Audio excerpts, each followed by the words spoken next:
আজ থেকে অনেক বছর আগে একটা রাত ছিল, যা আমার জীবনের সবচেয়ে শান্ত রাত হওয়ার কথা ছিল। কিন্তু ওই রাতেই ট্রেনের একটা সিটে বসে আমি এমন একজন মানুষের সঙ্গে কথা বলেছিলাম, যার নাম আজও জানি না।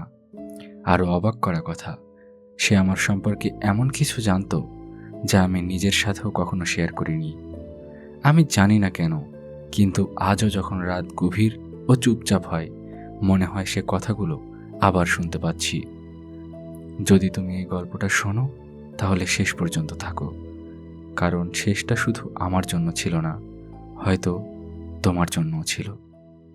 ওই রাতে আমি কোনো বড় পরিকল্পনা নিয়ে বের হইনি। কোনো নির্দিষ্ট গন্তব্য ছিল না, কোনো তাড়াহুড়াও ছিল না। শুধু মনে হচ্ছিল একটু দূরে কোথাও যাওয়া দরকার। কিছু রাত থাকে যা আমাদের মনের মধ্যে একটা চুপচাপ ডাক দিয়ে যায়। তুমি বুঝবে না কেন বের হতে ইচ্ছে করে, কিন্তু বের হয়ে যাও। ওই রাতটা আমার জন্য এমনই ছিল। স্টেশনটা অনেকটা নীরব ছিল। প্ল্যাটফর্মের আলোগুলো হালকা হলুদ, যেন বৃষ্টি পড়ে পড়ে ক্লান্ত হয়ে গিয়েছে। দূরে কোনো এক ট্রেনের ধাতব আওয়াজ আসছিল, ধীরে, বারবার, একদম রিদমে। এই আওয়াজের মধ্যে এক আলাদা শান্তি লুকানো ছিল। আমি টিকিট নিয়ে প্ল্যাটফর্মের একপাশে দাঁড়িয়েছিলাম। লোকজন ছিল, কিন্তু কেউ তাড়াহুড়া করছিল না। রাতের মানুষরা দিনের মানুষের মতো নয়। তারা বেশি চুপচাপ থাকে, বেশি ভিতরে থাকে। ট্রেন যখন ধীরে ধীরে প্ল্যাটফর্মে ঢুকলো, মনে হলো যেন এক লম্বা শ্বাস নিয়েছে। আমি কোনো রাশ ছাড়া এক অ্যাপার্টমেন্টে উঠলাম। সিট নাম্বার খুঁজে উইন্ডোর পাশে বসলাম। উইন্ডোর বাইরে শুধুই অন্ধকার, মাঝে মাঝে আলো চলে যাচ্ছিল। এই আলোগুলো যেন কোনো গল্পের ছোট ছোট পেজ মার্কার। ট্রেন চলে গেল। প্রথম কয়েক মিনিট আমি কিছুই ভাবছিলাম না, শুধু ট্রেনের হালকা দোলন আর চাকার রিদম শোনার মধ্যে হারিয়ে গিয়েছিলাম। তুমি যখন কোনো জায়গা থেকে দূরে যাচ্ছ, তখন মনে হয় যেন কিছু পিছনে ফেলে যাচ্ছ, কিন্তু কি ফেলে যাচ্ছ সেটা সবসময় বোঝা যায় না। ওই রাতে মনে হচ্ছিল আমি যেন আমার এক পুরনো শব্দ ফেলে যাচ্ছি, একটা কথা যা আমি কখনো বলিনি। অ্যাপার্টমেন্টটা বেশ ভরা ছিল। দূরে একজন বড় বয়সের মানুষ ঘুমিয়েছিল, আরেক পাশে এক ছেলে হেডফোন পরে বাইরে তাকিয়েছিল। কিন্তু আমার পাশের সিট খালি ছিল। ট্রেনের ভিতরের আলো একরকম নরম, যেন রাতকে ডিস্টার্ব করতে চায় না। মাঝে মাঝে হালকা হাওয়া এসে কার্টেনটা হালকা নড়াচড়া করছিল। আমি চোখ বন্ধ করে কিছুক্ষণ বসেছিলাম। মনে হলো এই শান্তি আমি অনেকদিন ধরেই পাইনি। কিন্তু শান্তি যখন বেশি দীর্ঘ হয়, তখন মনে হয় কিছু একটা ঘটবে। আমি চোখ খুলে বাইরে তাকালাম। গ্লাসে নিজের প্রতিচ্ছবি দেখলাম, একটা ক্লান্ত মুখ, কিন্তু ভিতরে অনেক কথা। দরজার আওয়াজ হলো, কেউ অ্যাপার্টমেন্টে উঠল। আমি তাকাইনি। কিছুক্ষণ পর আমার পাশের সিটে হালকা চাপ লাগার মতো হলো। কেউ বসেছে। ট্রেন আবার চলে গেল।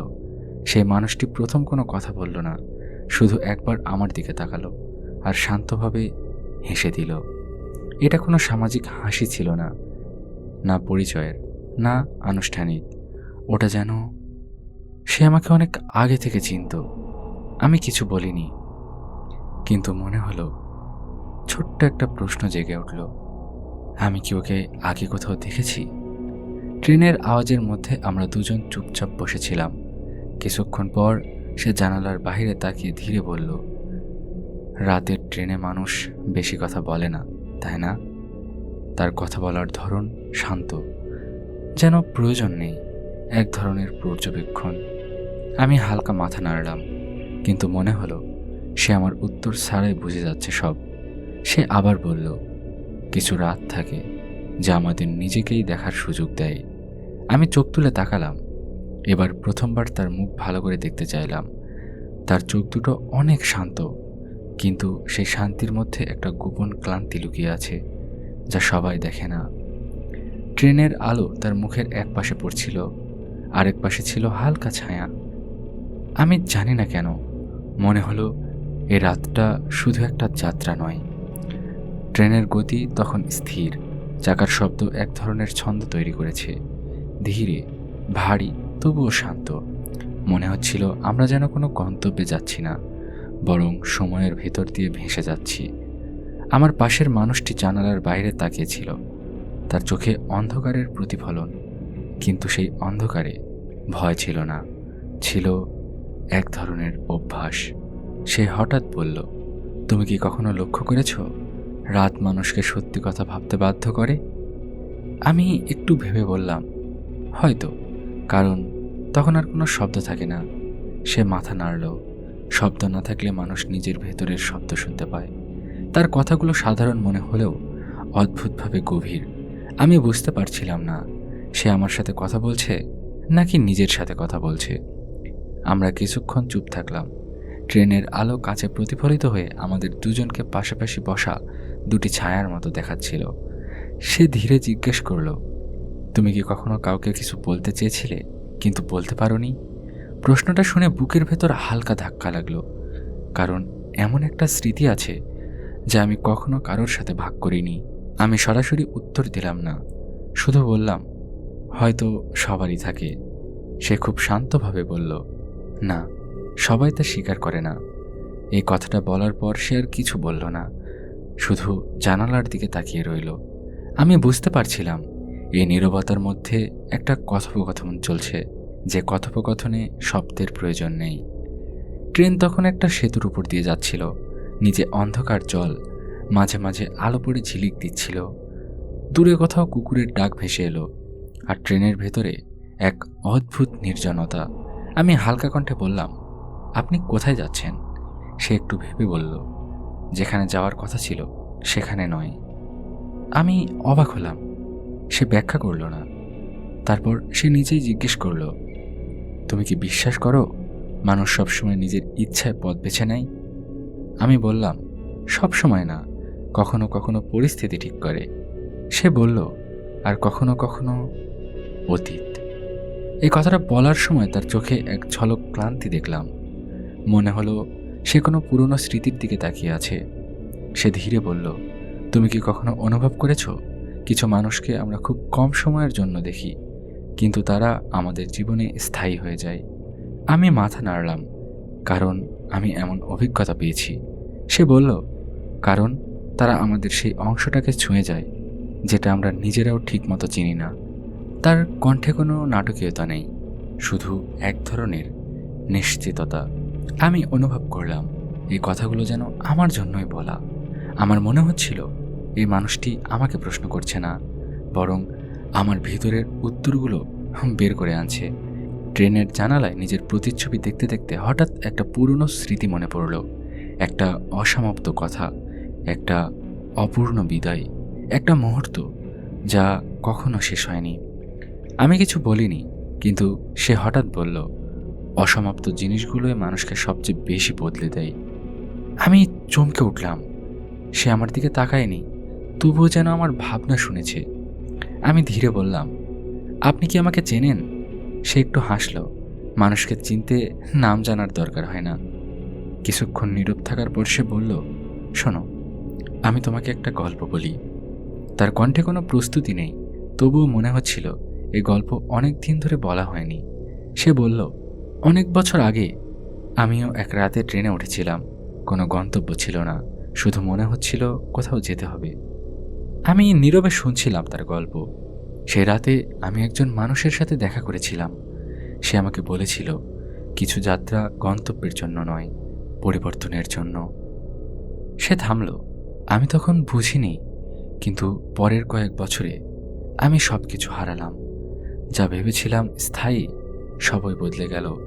তার কণ্ঠে কোনো নাটকীয়তা নেই, কিন্তু প্রতিটি শব্দ ভারী। সে জানালার বাইরে তাকিয়ে বলল, যখন মানুষ সব হারায় তখন সে বুঝতে পারে আসলে তার কি ছিল। আমি চুপচাপ বসে আছি। মনে হচ্ছিল তার গল্প আর আমার জীবনের মধ্যে অদ্ভুত মিল আছে। সে বলল, আমি তখন বুঝলাম আমরা অনেক কিছু আঁকড়ে ধরে রাখি শুধু ভয়ের জন্য, কিন্তু ছেড়ে দিলে আমরা হালকা হই। আমি জিজ্ঞেস করলাম, তারপর? সে হালকা হাসল। তারপর আমি শিখলাম শুনতে, অন্যের কথা নয়, নিজের নীরবতা। ট্রেন তখন খোলা প্রান্তরের মধ্যে দিয়ে যাচ্ছিল, দূরে ছোট ছোট আলো যেন ছড়িয়ে পড়া স্মৃতি। সে বলল, আজ তোমার সাথে দেখা হওয়ার কারণ হয়তো সেই একই যাত্রার ধারাবাহিকতা। আমি বিস্মিত। মানে? সে বলল, কিছু মানুষ শুধু গল্প শুনতে পায় না, গল্প বহনও করে। আমার শরীরের ভেতর কেমন এক শীতল স্রোত বয়ে গেল। সে ধীরে ধীরে বলল, আজ তুমি শুনছ, একদিন তুমি বলবে। আমরা আবার চুপচাপ বসে রইলাম। ট্রেনের গতি অপরিবর্তিত, রাত আরও গভীর। আমার মনে হচ্ছিল এই যাত্রা কেবল পথ নয়, এক ধরনের উপলব্ধি। আমি জানতাম না সে কে, জানতাম না কোথায় নামবে, কিন্তু নিশ্চিত ছিলাম এ রাতের পর আমি আগের মতো থাকব না। ট্রেন এগিয়ে চলল, রাত নীরব, আর আমাদের মধ্যে এক অদৃশ্য গল্প ধীরে ধীরে জন্ম নিচ্ছে।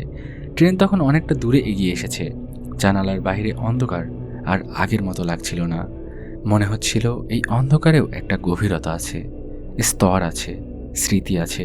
আমরা দীর্ঘ সময় কথা বলিনি, কিন্তু সেই নীরবতাও কথার মতো ভারী ছিল। আমি লক্ষ্য করলাম আমার পাশের মানুষটি ধীরে ধীরে শ্বাস নিচ্ছে। তার চোখ বন্ধ, কিন্তু সে ঘুমাচ্ছে না। আমি জিজ্ঞেস করলাম, আপনার কি সব সময় এভাবে ভ্রমণ করেন? সে চোখ না খুলেই বলল, সব সময় না, শুধু প্রয়োজন যখন হয় তখন। কিসের প্রয়োজন? আমি জানতে চাইলাম। সে আবার চোখ খুলল, সোজা আমার দিকে তাকালো। তার চোখে কোনো রহস্যময়তা ছিল না, বরং এক ধরনের পরিচিত শান্তি, যেন বহুদিন পর কেউ নিজের ঘরে ফিরে এসেছে। সে বলল, কখনো কখনো মানুষের তার নিজের গল্পের সামনে দাঁড় করিয়ে দেওয়া দরকার হয়। আমি কিছুক্ষণ বুঝতে পারলাম না, মনে হলো সে অন্য কারো কথা বলছে। কিন্তু সে যোগ করল, আজ তুমি নিজের গল্পের সামনে দাঁড়িয়ে আছো। আমার বুকের ভেতরে হালকা চাপ অনুভব করলাম, কারণ অদ্ভুতভাবে কথাটা ভুল মনে হলো না। ট্রেন একটা দীর্ঘ বাঁক নিল, কাছে আমাদের প্রতিচ্ছবি বদলে গেল। আমি জানালার দিকে তাকিয়ে বললাম, কখনো কখনো মনে হয় কিছু বলার আগেই অনেক দেরি হয়ে যায়। সে ধীরে মাথা নাড়ল। দেরি নয়, কিন্তু শেষ হয় না। তার এই কথাটা আমার ভেতরে কোথাও গভীরভাবে আঘাত করল।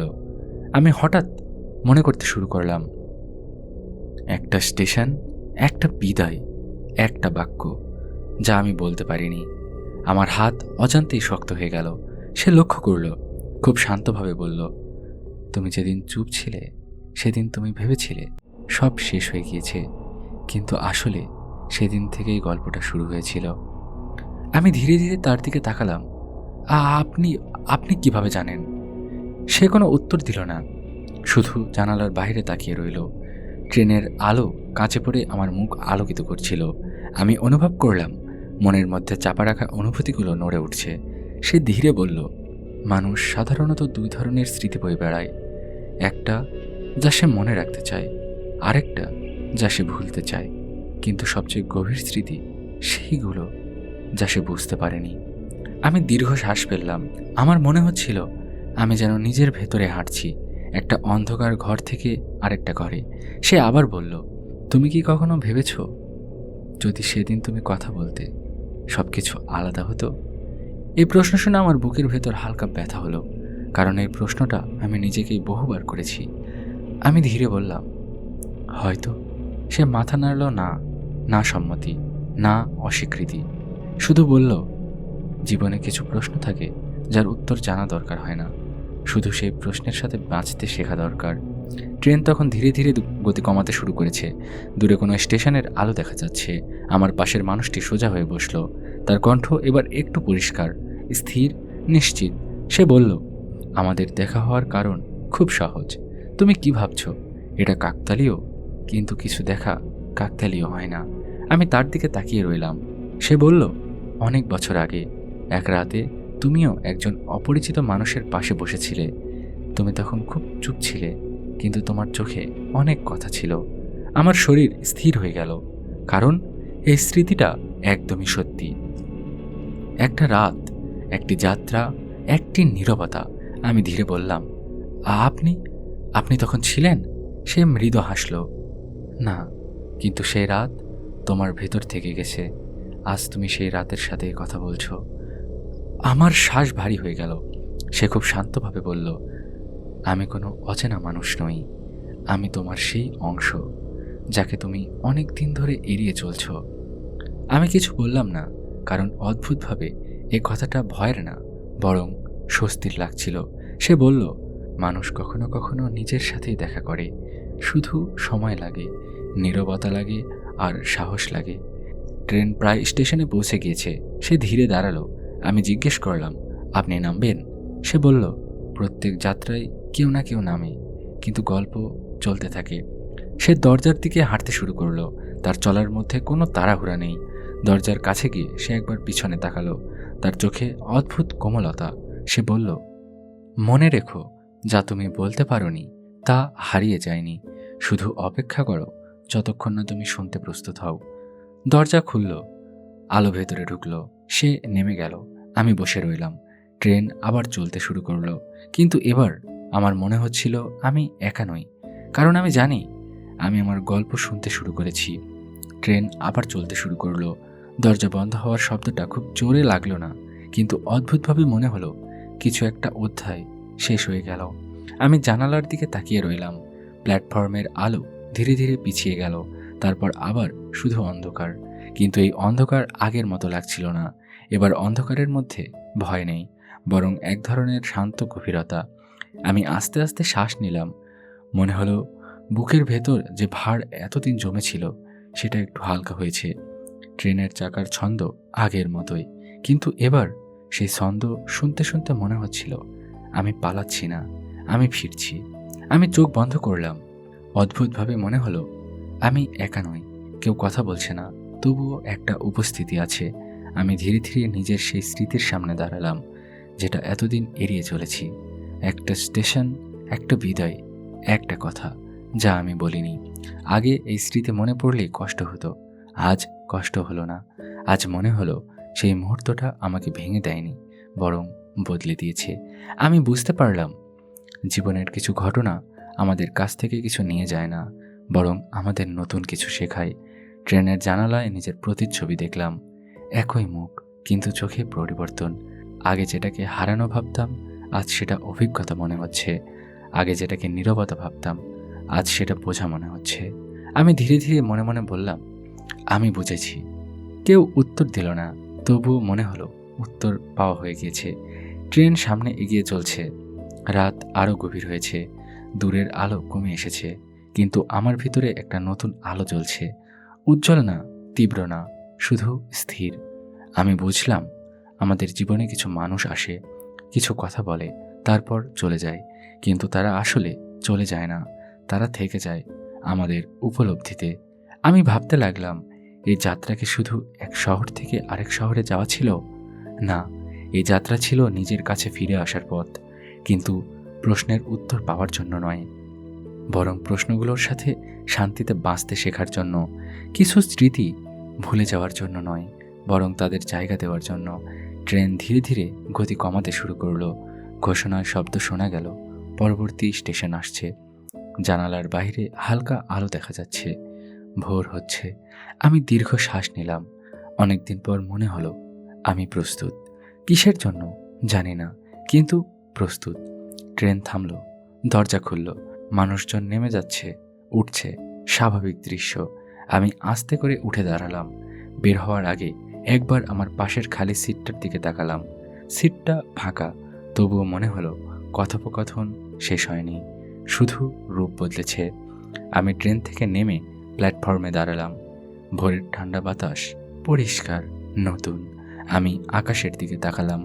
মনে হলো জীবনের সব প্রশ্নের উত্তর দরকার নেই, শুধু সামনে হাঁটার সাহস দরকার।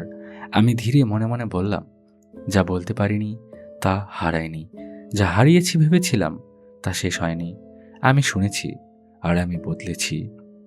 কিছু যাত্রা পথ শেষ করে দেয় না, মানুষকে বদলে দেয়। কিছু দেখা কাকতালীয় নয়, প্রয়োজনীয়। আর কিছু গল্প শোনা শেষ হয় না, শুধু নীরব হয়ে যায়। আজকের মতো এখানেই শেষ। আবার কোনো এক নীরব রাতে আরেকটি গল্প শোনাবো। আমি একজন গল্পকার, রাতের আওয়াজে।